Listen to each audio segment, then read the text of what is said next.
নিলে ধর্মঘট করার শাস্তি আজ তোকে দিতেই হবে। মালিকের ব্যভিচার করার পয়সা জোটে, আমাদের ন্যায্য বেতন মেলে না, এ হতে দেবো না। ধর্মঘট চলবে, তোর হাত পা ভাঙ্গা ধর্মঘট করা ছুটে দেব। দল বল চলে যা, মিল চলবে না, মিলের চাকা ঘুরবে না।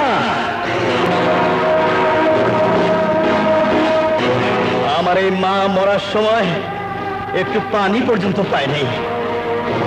এই মামাকে রাখবার এক জায়গা মুনাফার তৈরি ওই বাড়িগুলিতে কেউ দেয় নাই, গেটটা পর্যন্ত খোলে নাই।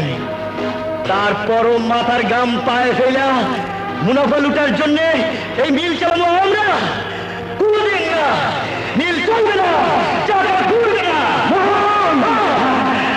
আজ একটা দলের বাচ্চাও এইখান থেকে জান না বলাইতে পারবো না।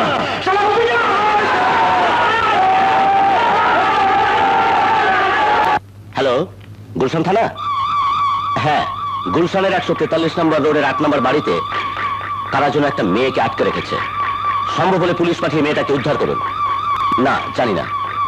ঠিকানা মনে হয় ঠিকই বলেছি, 143 নম্বর রোডের 8 নম্বর বাড়িতে। না, বলতে পারবো না। না না, আমি আর কিছুই জানি না।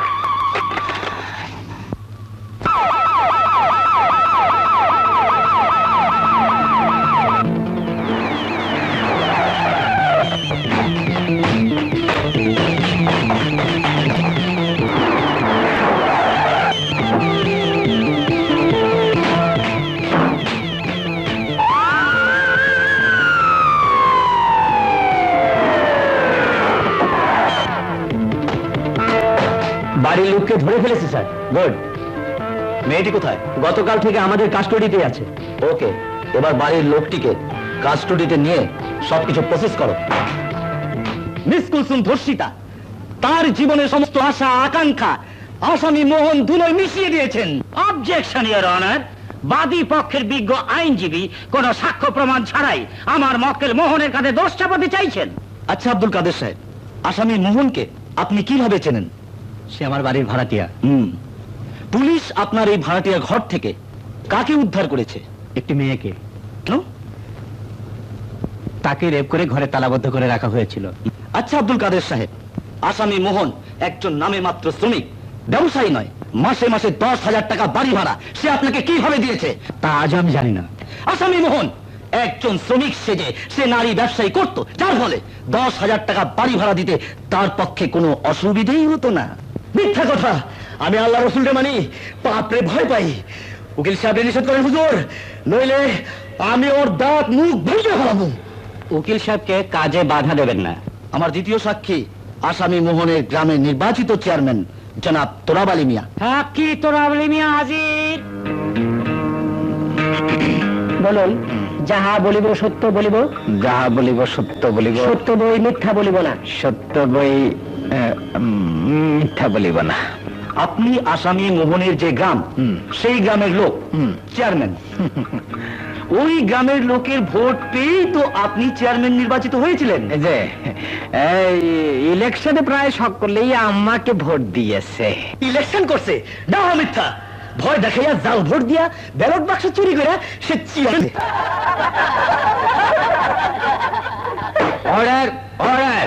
আচ্ছা চেয়ারম্যান সাহেব, এই কথা কি সত্যি যে এই আসামি মোহন নামে একটি অসহায় নাথ জ্যোতিকে রোজ রাতে জোর করে বলাৎকার করত? তাকে কি শাস্তি দিয়েছিল আপনারা? শাস্তি আর অবকহন পোলার কুকের সাক্ষী প্রমাণ দেখে ওর বাপটা কিন্তু খুব ভালো ছিল। খালি পুলাটাই বিচারের দিন হাত ধরে মেরে। I object order. ডাক্তারি সার্টিফিকেট ছাড়া এ ধরনের বক্তব্য পেশ করে আমার বিরোধী পক্ষের আইনজীবী আসামির বিরুদ্ধে আনিত মিথ্যে অভিযোগ সত্য প্রমাণের অপচেষ্টা করছেন। আসামি পক্ষের আইনজীবী সাক্ষীদের জেরা করতে চান? মাশাআল্লাহ ইওর অনার, আমি এই বাদিনী মিস কুলসুমকে জেরা করার জন্য অন্য আদালতের কাছে অনুমতি। আবেদন মঞ্জুর। বাদী কুলসুম বিবি হাজির।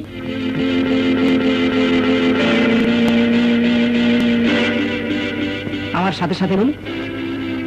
যা বলিব সত্য বলিব। বলুন বলুন। যাহা বলিব সত্য বলিব। সত্য বই মিথ্যা বলিব না। সত্য বই মিথ্যা বলিব না। মিস কুলসুম, মানসিক দিক দিয়ে কি কারণে আপনি বিপর্যস্ত আমার ঠিক জানা নেই। আমার কিছু প্রশ্নের জবাব দেন। কোন? কবে, কখন এবং কিভাবে এই আসামি মোহন আপনাকে চুপ করেন, আপনি চুপ করেন। আপনাকে আল্লাহর দোহাই লাগে, আপনারা এমন ভাবে করবেন না। এটা আদালত, এখানে চুপ করে থাকলে চলবে না। একজন নিরপরাধ সহজ সরল গ্রামের যুবক বিনা দোষে মিথ্যা কলঙ্কের বোঝা মাথায় নিয়ে বছরের পর বছর জেল খেটে মরবে, এটা হতে দেওয়া যায় না। এ সত্য প্রকাশ আমাকে করতেই হবে। বলুন, বলুন আপনি কে?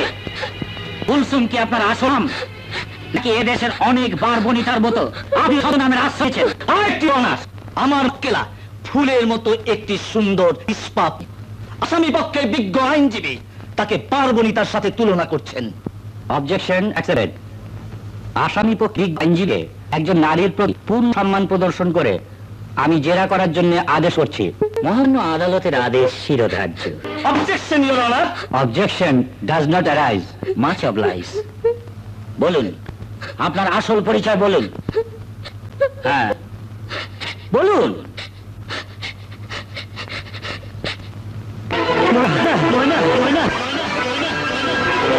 এই আসামি না, আমার মিয়া ভাই, মা আর বাজানের বড় আদরের বলা। মহামান্য আদালত, ঘটনার বিবরণে বোঝা যাচ্ছে যে অসামাজিক কাজে লিপ্ত এমনই একটি দল মিস ময়নাকে ওই দেখিয়ে করে এই ধর্ষণ সংক্রান্ত মামলা করছে। বলুন মিস ময়না, এ কি সত্যি নয়? বলুন। গত 1 মাস তৈরা রাইতের পর রাত এরা আমারে বড় বড় কথা আলা বাড়িতে পাঠাইয়া আমারে দিয়া সাহেব সবাগ লাগে ব্যবচার করাইছে। I object your honour. এরা দুজনই আদালতে ভাই বোনের অভিনয় করছেন। এরা যে ভাই বোন তা মিথ্যে এবং তা প্রমাণও করা যাবে না। এর আগে আপনি প্রমাণ করেন আমার নাম ময়না না কুলসুম। প্রমাণ করেন।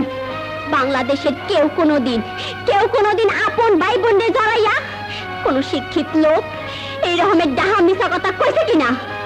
দেখ আপনাদের শহরের, দেখ আপনাদের বিদ্যা বুদ্ধি রে।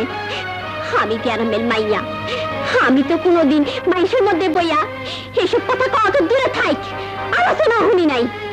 কিন্তু আপনারা আইজ এই আদালতে আমার মিয়া ভাইয়ের সামনে এসব কথা কইতে বাধ্য করছেন। শরমে ঘৃণায় আমার মরে যেতে ইচ্ছা করতেছে। হুজুর, আমার একবার ছেড়ে দেন। ভাই বোনের পবিত্র সম্পর্ক লইয়া যারা কিচ্ছা কাহিনী সাজাইছে তাকে হাত পা গুলি আমি ভাইকে দিয়ে আসি। আপনি শান্ত হন। কেমনে সাধ্য হুকন যে দোষটা পাইয়া আমারে ছোট বোনের সামনে দাঁড় করাইছে, তাতে দুনিয়ার কোনো বড় ভাই চুপ করে থাকতে পারে না। ছোট বোনের সামনে এই অভিযোগ লইয়া দাঁড় করানোর চাইতে আপনারা আমার ফাঁসি কাছে ঝুলাই দেন হুজুর, ফাঁসি কাছে ঝুলাই দেন। এই পৃথিবীর ইতিহাসে আপন ভাই বোনকে নিয়ে এমন সাজানো জঘন্য মিথ্যে মামলা কজন করেছে আমার জানা নেই। আমার মক্কেল মোহন ও তার আদরের ছোট বোন ময়নাকে এই অস্বস্তিকর পরিবেশে সামনাসামনি বেশিক্ষণ দাঁড় করিয়ে রাখলে এদের মানসিক ফিরে পারে, এমনকি মানসিক ভারসাম্য হারিয়ে ফেলতে পারে। তাই এই মামলা অনতিবিলম্বে খারিজ করে দেওয়ার জন্য মহামান্য আদালতের কাছে প্রার্থনা করছি। আবেদন মঞ্জুর এবং আসামি মোহনকে বেকসুর খালাস দেওয়া হলো। মিস ময়নার কাছ থেকে সুনির্দিষ্ট লিখিত আবেদনের পরিপ্রেক্ষিতে যারা এই মিথ্যে মামলা দায়ের করেছে এবং মিস ময়নার উপরে দৈহিক নির্যাতন চালিয়েছে তাদের বিচারও আদালত করবে। মিস ময়নার বক্তব্য সাপেক্ষে আদালত আজকের মতো মুলতবি ঘোষণা করা হলো।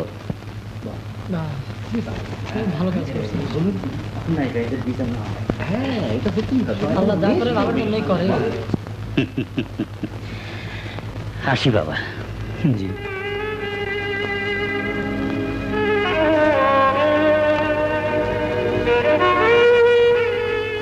ময়না, ময়না, ময়না রে, আমাগো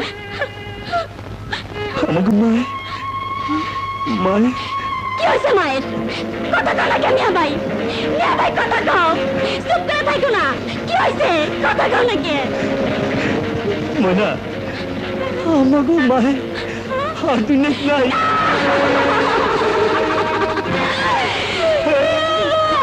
তুমি কি শোনাইলা? তুমি কি শোনাইলা?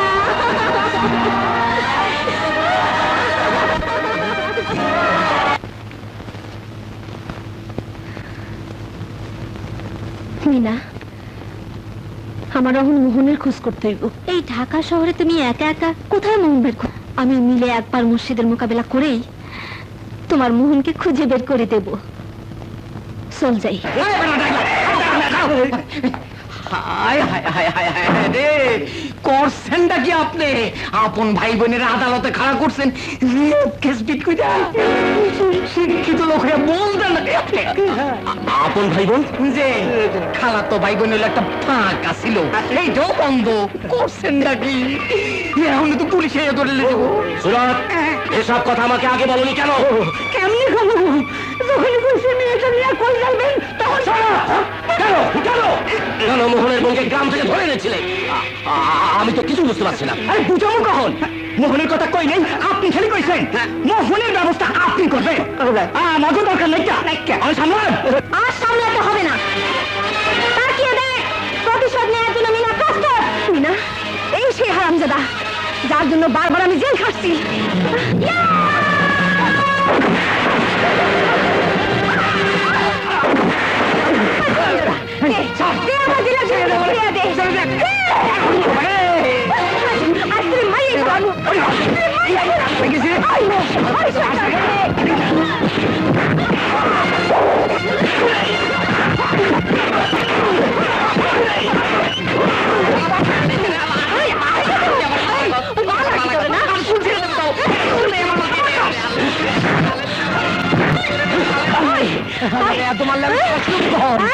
আমার খালুরে বিষ খাওয়াই আমার দোষ, আর তুই শাস্তি দিতে চাস?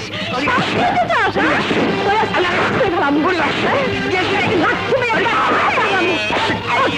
আমার বাড়ি দখল করছস, আমার বাড়ি চুরি করছস। দেখ, আমার দলিল ফেরত দে।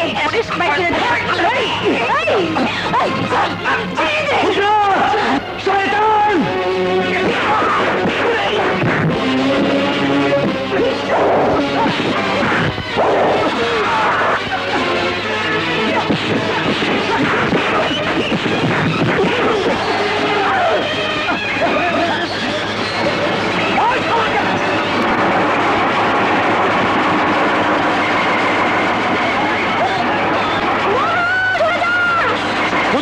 বেইমানটাকে শক্ত করে ধর।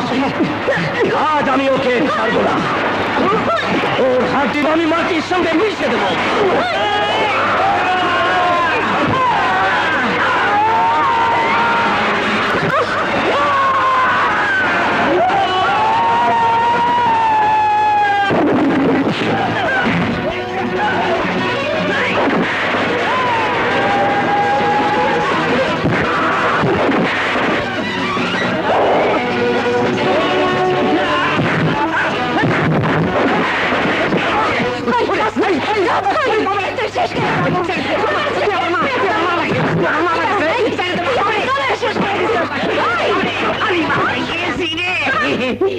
ময়না, মা মারে, আমি তো পাও ডাক্তারি করেন, মাও ডাক্তারি, একটু পানি।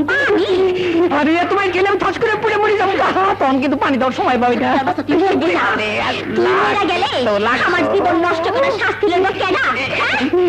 জুতা মার, লাত্তি মার, পিসা মার, যা খুশি তাই মার, আমার জানে মারি।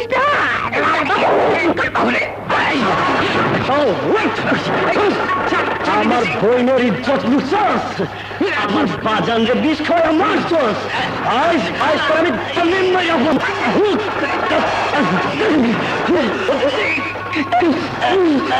খবরদার, হুজুরের সাইগাতে কইলাম, নাহলে গুলি করে একটালে শট করলাম। খবরদার! কি শুনতেছস? বাপে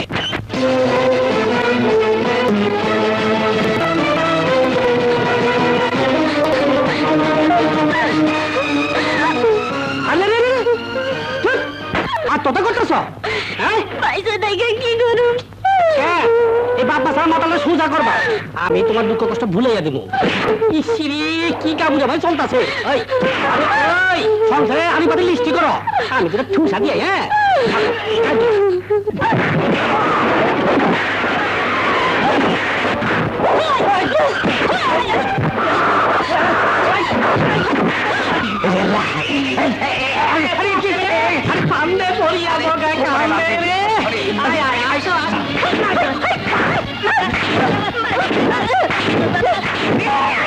চিল্লা গেল রে, চিল্লা গেল। এই তো বাপ, তোমার এটা কও।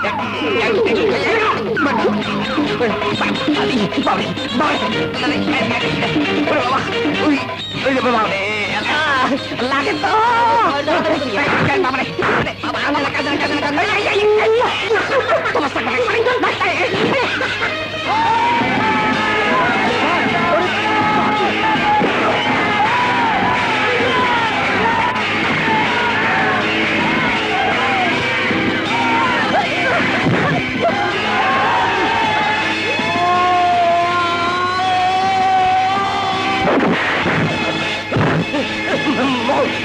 মোহন, আমাকে জানি মারিস না, আমাকে মাফ করে দাও।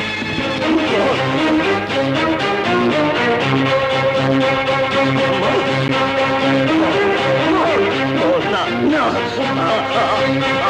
আমাকে ছেড়ে দাও মোহন, মোহন, মোহন, মোহন, শেষবারের মতো আমাকে মাফ করে দাও মোহন। আর আমার মার কাছে যেতে চাইছ মোহন, মোহন, না, না, মোহন।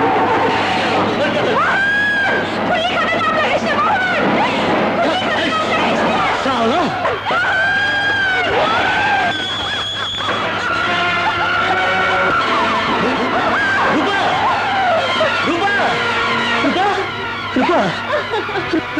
এটা তুই কি করলি?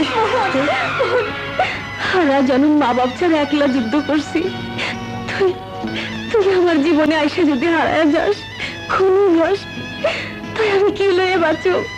আমি কেমনি বাঁচু?